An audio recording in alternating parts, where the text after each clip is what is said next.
Hello dear students, welcome to all at Meenakshi e tutor. Dear student, आज का हमारा topic रहेगा ब्रेन स्टॉर्मिंग। प्यारे बच्चों, टॉपिक को थोड़ा सा आसान करने के लिए हम इसके दोनों शब्दों के मीनिंग को अलग अलग समझेंगे। सबसे पहला शब्द है ब्रेन, मस्तिष्क, और दूसरा है स्टॉर्मिंग, उद्वेलन। जैसा कि हम सभी जानते हैं कि हमारा ब्रेन का काम क्या होता है, सोचने का, समझने का, तर्क करने का, विचार करने का। और सेकंड कंसेप्ट जो स्टॉर्मिंग है, स्टॉर्मिंग को अगर हम प्रॉपर डेफिनेशन दें तो स्टॉर्मिंग का मतलब क्या है, तूफान, आंधी लाना। अगर हम सिंपली इस टॉपिक को डिफाइन करें तो मस्तिष्क में आंधी लाना। अब मस्तिष्क में आंधी लाना किसकी, विचारों की आंधी लाना। अब बहुत स्पष्ट शब्दावली में हम कह सकते हैं कि मस्तिष्क में इतने सारे विचार लाना जिससे व्यक्ति पर्टिकुलर कंसेप्ट, पर्टिकुलर व्यक्ति, पर्टिकुलर घटना या किसी भी चीज के बारे में उसको बहुत डीपली समझा सके, उसकी अच्छाई, बुराई, औचित्य, अनुचित्य, सब चीजों को डिफाइन करने में सक्षम हो सके। बहुत सीधा सा सवाल है, एक टॉपिक के बारे में हम इतना डीपली सोचेंगे तो हमें उस चीज के हर पहलू की जानकारी होगी।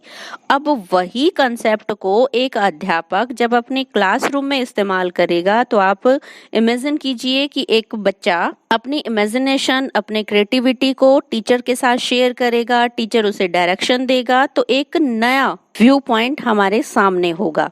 अब बात करते हैं कि जो ब्रेन स्टॉर्मिंग स्ट्रेटजी है टीचिंग की, ये ब्रेन स्टॉर्मिंग स्ट्रेटजी कैसे टीचिंग स्ट्रेटजी बनी। यहाँ इसको प्रतिष्ठित करने का जो श्रेय है वो है A.F. ऑसबर्न, उनको जाता है। उन्होंने अपनी एक पुस्तक लिखी थी अप्लाइड इमेजिनेशन 1963 में, और उस पुस्तक में इसके बारे में डिस्क्राइब किया था।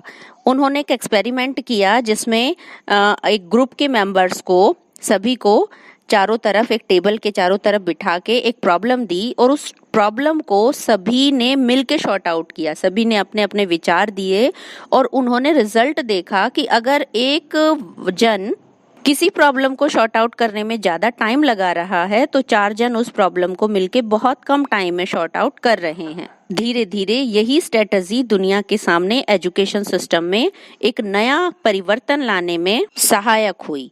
तो यहाँ हम ब्रेनस्टॉर्मिंग को क्या कह सकते हैं कि एक ऐसी व्यू रचना, एक ऐसी टेक्निक है, एक ऐसी स्ट्रेटजी है जिसमें हम छात्रों के मस्तिष्क में, छात्रों के मन में, दिमाग में ज्ञान प्राप्ति और चिंतन के प्रति हलचल मचा देते हैं। हम कहें एक टीचर स्टूडेंट के सामने अपनी प्रॉब्लम रखता है और फिर स्टूडेंट्स जो हैं आपस में उस प्रॉब्लम का सॉल्यूशन करते करते धीरे धीरे अपने उस प्रॉब्लम के निष्कर्ष पर पहुंचते हैं, सॉल्यूशन पर पहुंचते हैं, और टीचर उन सभी पॉइंट्स को ब्लैक बोर्ड पे या कॉपी पे राइट डाउन करता रहता है। और लास्ट में एक ऐसी स्टेज आती है जब उस प्रॉब्लम का बहुत साइंटिफिक और सिस्टमेटिक सॉल्यूशन निकल जाता है। जैसे छोटा सा एग्जाम्पल हम आपके साथ शेयर करें, एक प्रॉब्लम है कि हम फर्नीचर को, जो फर्नीचर टूटा हुआ है स्कूल में, उसको कैसे मैनेज करें।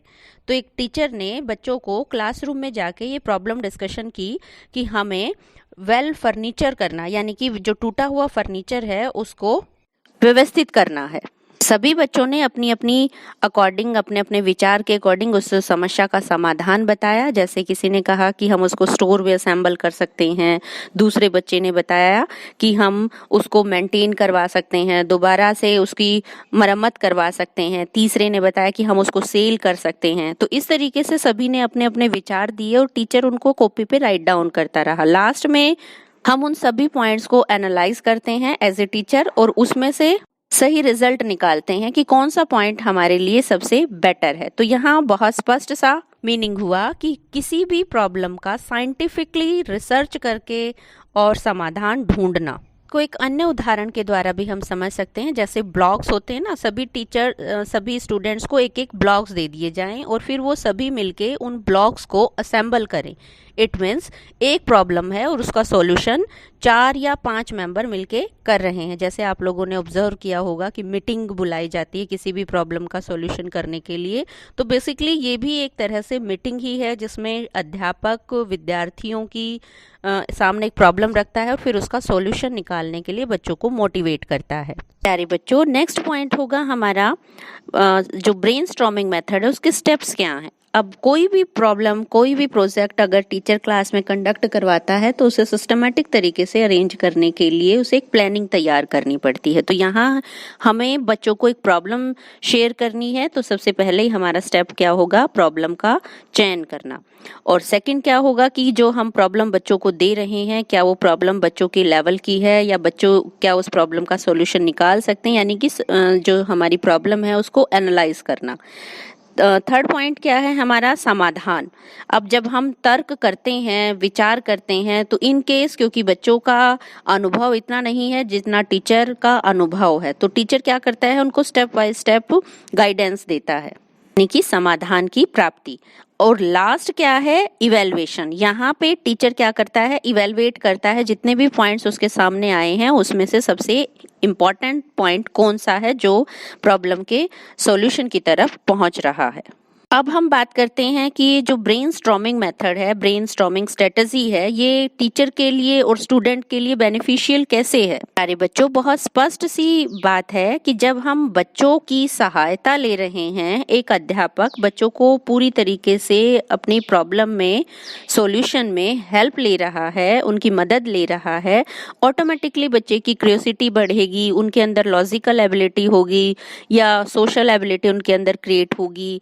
और ये जो मेथड है चाइल्ड सेंटर्ड मेथड है, यहाँ पे इंडिविजुअल डिफरेंसेस को हम अपने माइंड में रख सकते हैं, या हम कह सकते हैं कि इससे बच्चों के अंदर वर्क एफिशिएंसी बढ़ेगी, कुशलता बढ़ेगी, बच्चों के अंदर सेल्फ कॉन्फिडेंस बिल्डअप होगा। और एज ए कंक्लूजन हम यहाँ कह सकते हैं कि ब्रेनस्टॉर्मिंग स्ट्रेटजी बहुत अच्छी स्ट्रेटजी है टीचिंग की, बहुत हेल्प करती है एक टीचर कोई ऑब्जेक्टिव को गेन करने में और बच्चों को भी मोटिवेट करने में बहुत मददगार है। लेकिन किसी भी प्रोसेस को अगर एक अध्यापक बगैर किसी प्लानिंग के, बगैर किसी योजना के क्लासरूम में यूज करता है तो वो स्ट्रेटजी या मेथड उसके लिए यूजफुल नहीं होगा। तो यहाँ पे किसी भी स्ट्रेटजी और मेथड को अगर हम अच्छा बनाना चाहते हैं, उसके ऑब्जेक्टिव तक पहुंचाना चाहते हैं, तो हमें कुछ बेसिक प्रिंसिपल्स को ध्यान में रखना होगा। अदरवाइज वो जो मेथड है, वो जो स्ट्रेटजी है, वो उसके लिए यूजफुल नहीं रहेगी। प्यारे बच्चों, मुझे उम्मीद है आपको कंसेप्ट समझ में आ गया होगा।